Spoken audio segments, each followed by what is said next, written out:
dunia, takkan sunyi dari ujian.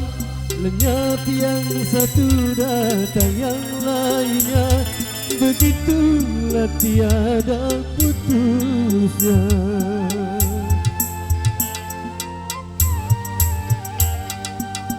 Macam bentuknya ujian Tuhan yang dibebankan pada insan, semata-mata untuk menguji iman pembeda yang takwa dan durhaka.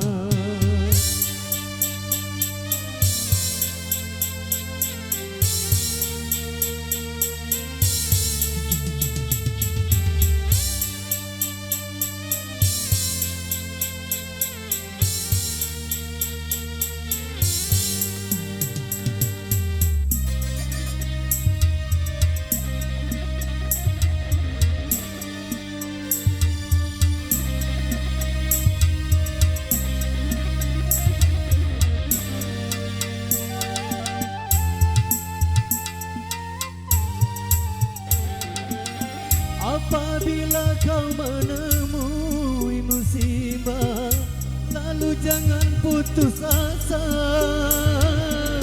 Bunuh diri itu bukan satu cara mengatasi masalah, bahkan suatu dosa.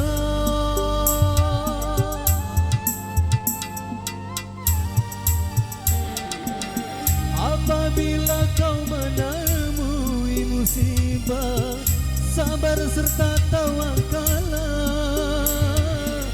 supaya kau memperoleh kemenangan mengatasi masalah,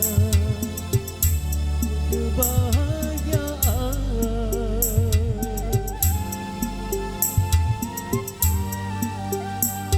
Tak selamanya langit itu gelap, suatu saat kan cerah juga. Hiduplah dengan sejuta harapan, habis gelap akan terbit terang.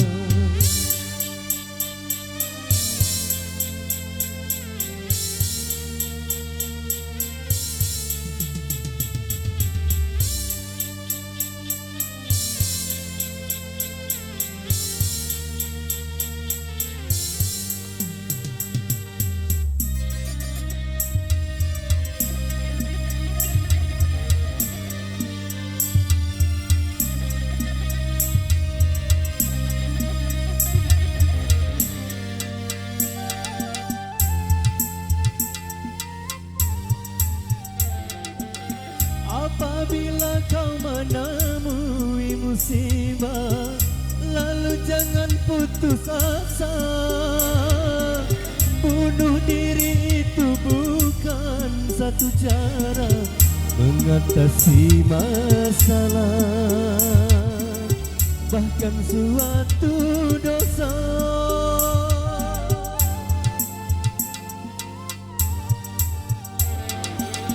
Apabila kau menemui musibah, sabar serta tawakallah,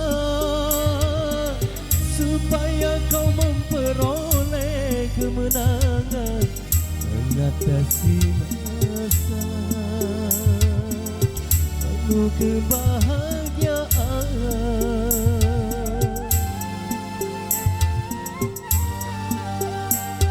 Tak selamanya langit itu gelap, suatu saat kan cerah juga. Hiduplah dengan sejuta harapan, habis gelap akan terbit terang.